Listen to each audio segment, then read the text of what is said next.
Uma das notáveis evidências da restauração é o testemunho de Joseph Smith e Oliver Cowdery acerca da maneira com que o sacerdócio e seus poderes de direção voltaram à terra. Em cada caso, o sacerdócio e as chaves do sacerdócio foram restaurados por mensageiros divinos, que foram seus portadores no passado. João Batista trouxe de volta o sacerdócio arônico, com as chaves do arrependimento e do batismo. Pedro, Tiago e João não apenas restauraram o sacerdócio de Melquisedeque, mas também as chaves do reino. Moisés e Elias voltaram com as chaves da coligação e do selamento. Os eventos que descrevem o retorno do sacerdócio são notáveis por estarem de acordo com o padrão bíblico da restauração do sacerdócio e dispensações anteriores. Tomemos como, por exemplo, a restauração e a transferência dos poderes do sacerdócio ocorrido na época do Salvador.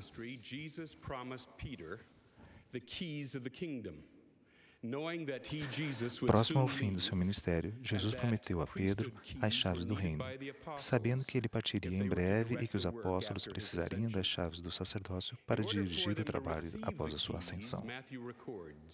Por receberem as chaves, Mateus relata que ele levou consigo a Pedro e a Tiago e a João a um monte, onde ele transfigurou-se diante deles. E Moisés e Elias lhes apareceram.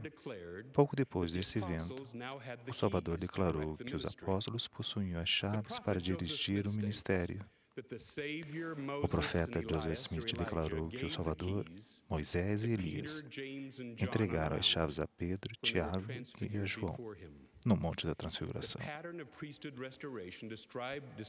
O padrão de restauração do sacerdócio descrito por Mateus é o mesmo padrão seguido em nossa dispensação. Os apóstolos e profetas designados pelo Senhor para possuírem as chaves nas dispensações anteriores trouxeram-nas de volta à terra no início da dispensação da plenitude dos tempos. Ao contrário disso, os ministros do século XIX que viviam em Palmira e arredores, sem compreenderem que houvera uma grande apostasia, acreditaram num processo totalmente diferente para o recebimento do sacerdócio. Acreditaram que o poder para pregar vinha por meio de um chamado interior, ou um chamado de crentes. Não compreendiam que a necessidade de receber o sacerdócio de alguém que tem autoridade pela imposição das mãos. Também não compreendiam que o propósito nem a necessidade das chaves do sacerdócio. O sacerdócio é o poder e a autoridade de Deus delegada ao homem. As chaves do sacerdócio são o direito de dirigir o uso desse poder. O presidente da igreja possui as chaves necessárias para governar toda a igreja. Seus conselheiros na primeira presidência e coro dos 12 apóstolos também possuem as chaves do reino e atuam sob a direção do presidente. Os presidentes de estaca, bispos, presidentes de templo, missão e quórum recebem chaves para guiar a igreja dentro de suas respectivas jurisdições. Seus conselheiros não possuem chaves, mas recebem autoridade delegada para a designação. O sacerdócio e a chave do sacerdócio abrem a porta para as bênçãos da expiação. Por meio do poder do sacerdócio, as pessoas são batizadas para a remissão dos pecados, ao qual se tornou possível por meio de grande ato de misericórdia do Salvador. Os poderes dos sacerdócios de Melquisedeque podem conferir o Espírito por meio desse dom. Os membros são purificados pelo fogo, guiados à verdade, consolados, santificados e abençoados por muitas maneiras, partilhando os frutos da expiação. A autoridade para selar pode unir um homem, uma mulher e a seus filhos para sempre, tornando possível a exaltação do mundo, ao que também é uma bênção do Salvador. Espera-se que os portadores dignos do sacerdócio de Melquisedeque usem esse poder que foi delegado para abençoar outras vidas, começando pela sua própria família. Um dos grandes legados da restauração é o fato de que um pai ordenado Ao sacerdócio Melquisedeque tem o direito de abençoar sua esposa, filhos, quando inspirado a fazê-lo. Quando nossos filhos mais velhos estavam prontos para ir à escola, minha mulher e eu decidimos que uma bênção paterna seria dada a cada filho no início do ano letivo. A reunião familiar que precederia o início das aulas seria a ocasião em que isso seria realizado. Temos uma lembrança muito especial do ano em que nosso filho mais velho, Michael, foi para a terceira série. No verão anterior, ele tinha participado do campeonato da Liga Infantil de Beisebol. Ele adorava aquele esporte. Quando nos reunimos para a reunião familiar na noite anterior ao início das aulas, Michael anunciou que não precisaria de uma bênção. Ele não participaria do seu primeiro campeonato da Liga Infantil, e as bênçãos eram coisas para crianças pequenas. Minha mulher e eu ficamos perplexos. Procuramos incentivá-lo a recebê-la, dizendo que uma bênção o ajudaria em seus trabalhos escolares. Seria uma proteção para ele. Ela o ajudaria em seu relacionamento com seus irmãos. Todo nosso incentivo, com um pouco de persuasão, não teve resultado. Ele se achava muito velho para receber uma bênção. Crendo no princípio do arbítrio, nós não quisemos forçar a ele, um menino de 8 anos, a receber uma bênção. O ano letivo prosseguiu normalmente. Então, ele chegou ao mês de maio, quando teria início o campeonato da Liga Infantil de Beisebol. Depois do último dia de aula, o técnico de Michael convocou a equipe para um treino. Michael estava extremamente ansioso para participar. Seu sonho estava prestes a se realizar. Ele iria começar a jogar na posição de apanhador. Depois do treino, os meninos e o técnico começaram a voltar para casa. Michael e um amigo correram na frente do técnico dos outros meninos.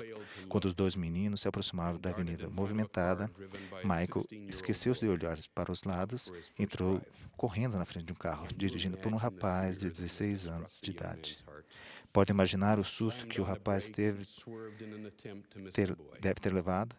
Ele pisou fundo no breque e deu uma guinada, tentando desviar-se do menino. Infelizmente, Mike foi atingido pela lateral do paralama e do para-choque, sendo lançado ao chão. Poucos minutos depois, minha mulher e eu recebemos o telefonema da polícia. Michael estava em estado grave. Estava numa ambulância a caminho do hospital. Era importante que nos apressássemos. Antes de sair, liguei para um amigo e pedi-lhes que se encontrasse conosco e me auxiliasse a dar uma bênção. O trajeto de 20 minutos foi o mais longo da nossa vida. Oramos fervorosamente pela vida de nosso filho e para saber a vontade do Senhor. Ao estacionarmos o carro, à entrada do pronto-socorro, vimos um policial saindo com um rapaz que estava chorando. O policial reconheceu-nos e apresentou-nos o rapaz que dirigia o carro.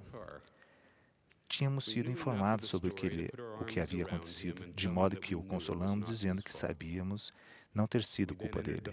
Então, no hospital, entramos para procurar Michael.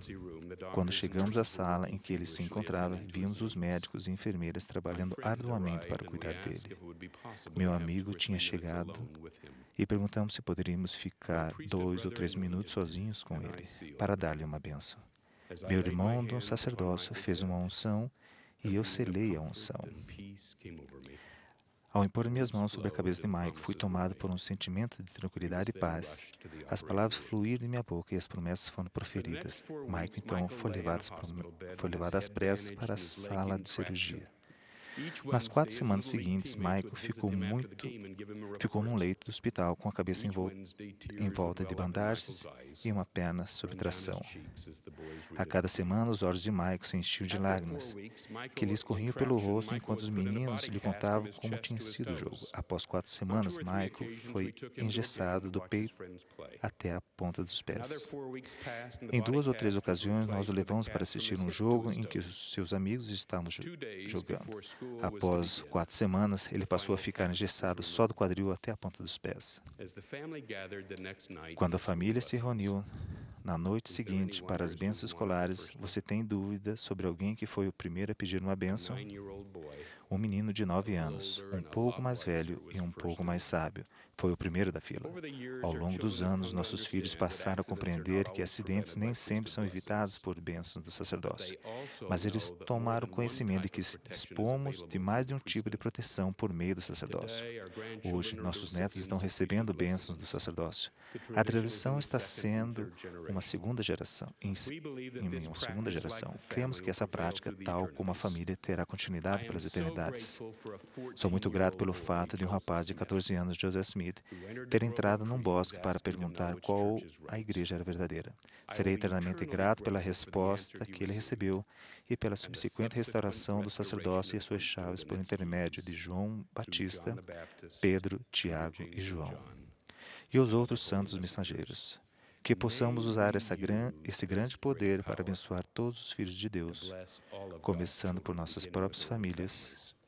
É a minha oração, em nome de Jesus Cristo. Amém.